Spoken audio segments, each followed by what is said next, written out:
ان مہلک ترین بیماریوں اور گناہوں اور نقصان دہ چیزوں میں سے ایک چیز انسان کے ساتھ ساتھ چل رہی ہوتی ہے، وہ ہے انسان کی زندگی کے اعمال میں اور خاص کر نیک اعمال میں ریاکاری کا پیدا ہو جانا، دکھلاوے کا پیدا ہو جانا، شہرت طلبی کی چاہت اور تمنا کا پیدا ہو جانا،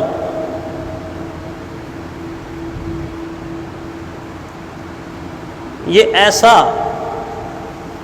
خطرناک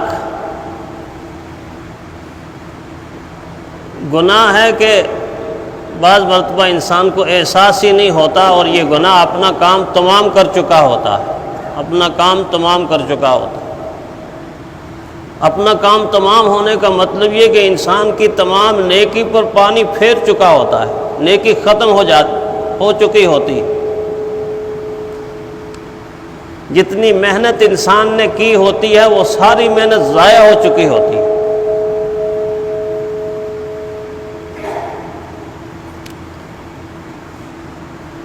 ریاکاری کرنے والا انسان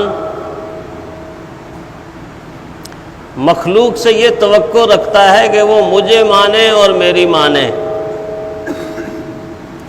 مجھے مانے اور مجھے جانے، جبکہ اس کے مقابلے میں مخلص انسان جو ریاکاری سے دور ہے، اس کی دعوت یہ ہوتی ہے یہ اللہ کو مانے، اللہ کو پہچانے اور اللہ کی طرف آئیں۔ یہ فرق ہے ریاکاری کرنے والے کے درمیان اور مخلص انسان کے درمیان۔ یہی وجہ ہے کہ اللہ تعالیٰ کے انبیاء مخلصین ہمیشہ اللہ تعالیٰ کی ذات کی طرف بلاتے رہے، جبکہ ان کے مقابلے کے اندر جو لوگ آئے ہیں وہ اپنی ذات کی طرف لوگوں کو بلاتے تھے۔ فرعون نے کہا انا ربکم الاعلی، میں سب سے بڑا رب، اور اس کے مقابلے میں موسیٰ علیہ السلام نے کیا فرمایا؟ سبحان ربی الاعلی، میرا پروردگار بہت آتا ہے، میرا رب بڑا اعلیٰ۔ نمرود نے کہا انا احیی و امیت، انا احیی و امیت، میں بڑا طاقتور ہوں، زندگی بھی دیتا ہوں مار بھی دیتا ہوں۔ جیل کے قیدی کو چاہوں تو ایک حکم سے آزاد کر دوں، زندگی مل گئی، اور چاہوں تو جیل کے دروغے کو حکم دے دوں اس کی گردن اڑا دو، میں زندگی بھی دیتا ہوں موت بھی دیتا ہوں۔ اپنی ذات کی طرف بلایا۔ جبکہ نمرود کے مقابلے میں ابراہیم علیہ السلام نے کیا کہا؟ ربی الذی یحیی و یمیت، ربی الذی یحیی و یمیت، تو زندگی دینے والا نہیں، تو موت دینے والا نہیں، میرا پروردگار زندہ بھی کرتا ہے اور مارتا بھی۔ جس کو زندہ وہ چھوڑ دے ساری دنیا اس کو مل کر مار نہیں سکتی، اور جس کو وہ مارنا چاہے ساری دنیا مل کر اس کو زندگی نہیں بخش سکتی۔ تو مخلص اور ریاکار میں فرق یہ ہے کہ مخلص اللہ کی ذات کی طرف بلائے گا، ریاکاری کرنے والا اپنی ذات کی تشہیر کرنے میں دلچسپی لے گا۔ یہ اتنی خطرناک بیماری ہے کہ صحابہ کرام دو گناہوں کے خطرے کی بنیاد پر ہمیشہ رویا کرتے تھے، ہمیشہ رویا کرتے تھے۔ ایک نفاق کے خطرے کی وجہ سے، نفاق بھی انسان کے دل کے اندر جب پیدا ہوتا ہے پتہ ہی نہیں چلتا، اپنا کام کر دیتا ہے۔ دوسرا ریاکاری کے خطرے کی وجہ سے۔ حضرت عمر رضی اللہ تعالیٰ عنہ مسجد میں داخل ہوئے اور ایک کونے میں دیکھا حضور صلی اللہ علیہ وسلم کے صحابی حضرت معاذ ایک کونے میں زار و کتار رو رہے ہیں، الگ بیٹھ کے رو رہے ہیں۔ تو حضرت عمر رضی اللہ تعالیٰ عنہ نے قریب جا کر پوچھا کیا معاملہ ہے، کیوں اتنے رو رہے ہو؟ تو عرض کیا امیر المؤمنین رسول اللہ صلی اللہ علیہ وسلم کی زبان مبارک سے میں نے خود سنا کہ حضور صلی اللہ علیہ وسلم نے فرمایا ذرہ برابر ریاکاری کرنا بھی شرک کے گناہ کے مترادف شرک ہے۔ اب شرک کتنا بڑا گناہ ہے، اسی لیے پیارے پیغمبر صلی اللہ علیہ وسلم نے دوسری حدیث میں تفصیلاً سمجھا دیا، من صلی یرائی فقد اشرک، من صام یرائی فقد اشرک، من تصدق یرائی فقد اشرک۔ فرمایا جس نے ریاکاری کی نماز پڑھی اس نے نماز نہیں پڑھی، اس نے اللہ کی ذات کے ساتھ شرک کیا ہے۔ جس نے دکھلاوے کا روزہ رکھا اس نے روزہ نہیں رکھا، اس نے اللہ کی ذات کے ساتھ شرک کیا۔ جس نے دکھلاوے کا صدقہ کیا اس نے صدقہ اور خیرات نہیں کی بلکہ اس نے اللہ کی ذات کے ساتھ شرک کیا۔ کتنا بڑا گناہ، اسی لیے ریاکاری کی سزا بھی بہت بڑی ہے۔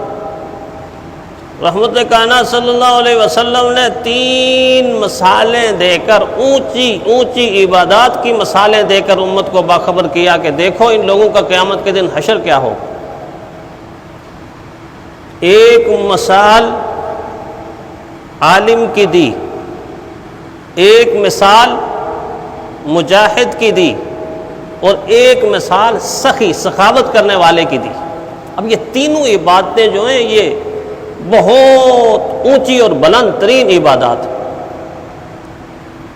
مجاہد کا جہاد اتنی بڑی عبادت ہے کہ اگر دل میں اخلاص لے کر نکلا ہے تو پھر اس کا جہاد کا پہلا قدم ہی اس کی بخشش کے لیے کافی، اتنا بڑا اونچا عمل ہے۔ جب پہلا قدم اتنا ہے تو آگے جتنا بھی جہاد کرے گا کیا مرتبہ اور کیا مقام ہوگا۔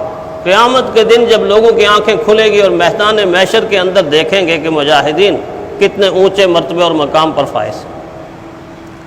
لیکن حضور صلی اللہ علیہ وسلم نے فرمایا کہ ایک مجاہد کو بلا کر قیامت کے دن اللہ اپنی عدالت میں کھڑا کر کے پوچھیں گے بتاؤ کس لیے جہاد کیا؟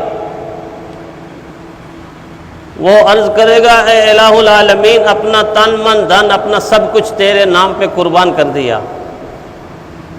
اب اللہ تعالیٰ کی ذات تو اندر کو بھی جانتی ہے باہر کو بھی جانتی ہے، انہ علیم بذات الصدور، اللہ دلوں کے حالوں کو جانتا ہے۔ اللہ تعالیٰ اس سے یہ کہیں گے کہ تیرے دل کے اندر یہ تمنا اور یہ آرزو چھپی ہوئی تھی اور تو یہ چاہتا تھا کہ میدان جنگ میں ایسا لڑوں گا کہ دنیا دیکھتی رہ جائے گی اور لوگ جب دیکھیں گے تو کہیں گے اس سے بڑا بہادر، اس سے بڑا جری، اس سے بڑا حوصلہ مند انسان دنیا میں آج تک پیدا ہی نہیں ہو۔ کتنا اونچا عمل اور کتنی سی تمنا اور آرزو پیدا ہونے کے ساتھ سارا عمل ضائع ہو گیا، اور اللہ تعالیٰ فرمائیں گے تو جو چاہتا تھا وہ تو ہو گیا، لوگوں نے تجھے بڑا کمانڈر کہہ دیا، بڑا مجاہد کہہ دیا، بہادر اور جری کہہ دیا۔ فرشتوں کو حکم ہوگا کہ الٹے منہ گھسیٹ کر اس کو دوزخ میں داخل کر دو۔ آپ اندازہ کریں کتنا عمل ضائع ہو۔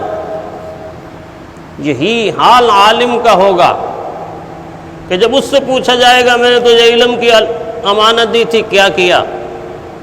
وہ کہے گا کریا بستی بستی گلی گلی ہر چوک ہر چوراہے پر جہاں جہاں میری ہمت ہوئی تیرے دین کے علم کو پہنچاتا رہا۔ اللہ دل کی طرف نگاہ ڈال کے کہے گا نہیں، تمہارے دل کے اندر یہ آرزو اور تمنا چھپی ہوئی تھی کہ لوگ تجھے بہت بڑا عالم اور مفتی اور علامہ کہیں، سکالر کہیں، لہذا آج لوگوں نے تجھے کہہ دیا تیرا میرے ہاں کوئی حصہ نہیں، اس کو بھی الٹے منہ گھسیٹ کر دوزخ میں داخل کر دیا جائے گا۔ بالکل یہی حال سخی کا ہوگا۔ پوچھا جائے گا مال، عرض کیا جائے گا مال تیری راہ میں لٹایا، لیکن اللہ کہیں گے نہیں، دل سے تو یہ چاہتا تھا کہ لوگ مجھے چاہتا ہے انسان۔ یہ اتنا خطرناک گناہ ہے کہ عام آدمی کا بچنا تو مشکل ہے ہی۔ اس گناہ میں متقی، پرہیزگار، نمازی، روزہ رکھنے والے، تہجد پڑھنے والے، سخاوت کرنے والے لوگوں کو بھی اس گناہ کا ہر وقت خطرہ لگا رہتا ہے، اور شیطان کسی نہ کسی طریقے سے دل کے اندر یہ بات پیدا کر دیتا ہے۔ علماء نے مثال دے کر سمجھایا کہ ایک آدمی نفل نماز پڑھ رہا تھا۔ اب دیکھیں ریاکاری کہ انسان کے دل کے اندر امنگ اور چاہت کتنی زیادہ ہوتی ہے، لوگ مجھے جانیں، لوگ مجھے مانیں، لوگ مجھے اچھا سمجھیں۔ نماز پڑھ رہا ہے نفل، اور قریب ہی بیٹھے اس کے دو دوست، ایک دوست نے اس کی خوبیاں گنوانا شروع کر دی۔ اور ہوتا یہ ہے کہ آپ کسی آدمی کی تعریف صبح سے شام تک کرتے رہیں، مسلسل کرتے رہیں، شام کو اگر اس سے آپ پوچھیں کہ آپ کا دل بھر گیا ہے، سیر ہو گیا یہ سن کے، تو وہ کہے گا ابھی سیر نہیں ہوا، ابھی اور تعریف ہونی چاہیے۔ تو اس کا ایک دوست دوسرے کو اس کی خوبیاں سنا رہا ہے، یہ سخاوت بڑی اچھی کرتا ہے، یہ با اخلاق ہے، یہ ملنسار ہے، ساری اس کی ساری خوبیاں جو ہیں جو نہیں ہیں ساری کی ساری سنا رہا ہے، اور وہ نماز کے عالم میں سن رہا ہے۔ اب توجہ تو نماز سے ہٹ گئی، اپنی تعریف کے اندر لطف آنا شروع ہو گیا۔ کچھ دیر کے بعد جب ساری کی ساری خوبیاں سنا کے وہ ختم ہوا، تو یہ نماز کے دوران ہی بول اٹھا اور اس کو کہنے لگا ایک رہ گئی ہے، وہ یہ کہ میں نے 7 حج بھی کیے ہوئے، 7 حج بھی کیے ہوئے۔ آپ اس سے اندازہ کریں، اس مثال سے، کہ انسان کے دل کے اندر اپنی تعریف سننے کی چاہت اور امنگ کتنی زیادہ ہوتی کہ وہ ابھی اور سننا چاہتا ہے۔ اسی لیے علماء نے لکھا ہے کہ بعض دفعہ انسان کے جملوں سے ریاکاری ٹپکتی ہے۔ مثلا کسی انسان نے کوئی واقعہ سنایا، اور واقعہ یوں سنا رہا ہے کہ جی میں جب 5ویں مرتبہ حج کے سفر میں گیا تھا تو یہ واقعہ پیش آیا تھا۔ فرمایا اس کے اس جملے سے ریاکاری ٹپک رہی ہے، اس لیے کہ یہ 5ویں مرتبہ بتانے کی ضرورت نہیں تھی۔